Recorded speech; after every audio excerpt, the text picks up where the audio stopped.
The ground beneath me didn't just tremble. It roared. It gave us a warning.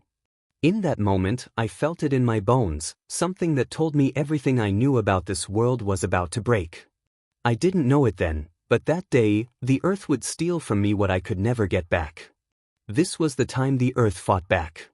Welcome back to EcoNightmares, where we unveil the true horror stories of nature. Tonight's story isn't just a story. It's a reminder. A warning. The earth is alive, and we are only here as long as it lets us be. It was supposed to be a regular morning. A quiet Sunday in a town nestled by the coast. I was sitting on the porch, the warmth of the sun on my skin, a mug of coffee in my hands. The birds sang, and I could hear the gentle rustling of the leaves in the trees. Everything felt peaceful. But the world has a way of reminding you that peace is fragile. And then it started. I felt it, just a little shake. A strange vibration. I didn't think much of it at first. Maybe it was just me being tired, right? But the next shake? It was stronger. The ground seemed to groan, like it was stretching, waking up, and something felt off. I stood up, confused. The house creaked, and then it came again, this time, stronger. It wasn't just the ground shaking anymore. It was everything, like the world itself was moving under me. I rushed outside to see what was going on, but I couldn't see anything. But I felt it. I could feel the earth trembling beneath my feet, like it was getting ready to do something big. I wanted to ignore it, tell myself it was nothing. But I knew it wasn't. I heard the first crack before I saw it. Like the sound of a tree being snapped in half, loud and violent. But the ground didn't just crack, it tore, like the earth itself had been ripped open. It was a deafening sound. I remember feeling like I couldn't breathe. My whole body froze. Then I thought of the things people said about earthquakes. It's just nature. It happens all the time. But this wasn't normal. This wasn't just the earth quaking. It was like the world was angry. I didn't know where to go or what to do. My instincts screamed at me to run, but the earth was alive, cracking open beneath me, swallowing up anything it could grab. The house I was in started to lurch and bend as the ground beneath it tore apart. I scrambled for the door, but the walls buckled in on themselves. I ran outside, but before I could even think, the ground opened up in front of me. Cars, trees, everything I knew, sinking into giant cracks that seemed to appear out of nowhere. People were running, screaming. I couldn't even hear the screams over the noise. It was like everything was happening in slow motion, and yet, so fast. Houses around me were tilting, collapsing. It wasn't just the shaking anymore, it was like the earth was angry and it didn't care who was in the way.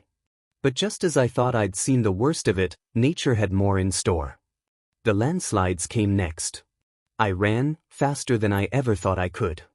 The tremors kept coming, and with each one, more and more debris came crashing down from the hills.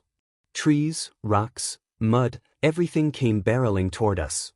And then came the water. I didn't know where it came from at first. But in no time, the streets were flooding. Mud and water were rushing down, sweeping everything in its path. It felt like the world was coming to a stop, but not in a peaceful way. It was chaotic, terrifying.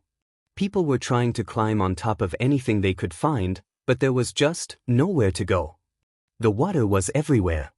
The streets I walked every day, the places I visited, all of them were covered in mud, and I knew, deep down, that I wasn't going to recognize my town ever again. It felt like the earth was swallowing us whole. Like we were nothing but ants beneath its feet. Hours later, the waters receded. And when I could finally see again, what I saw was nothing short of devastation. Everything was different. The houses, the parks, the streets, gone.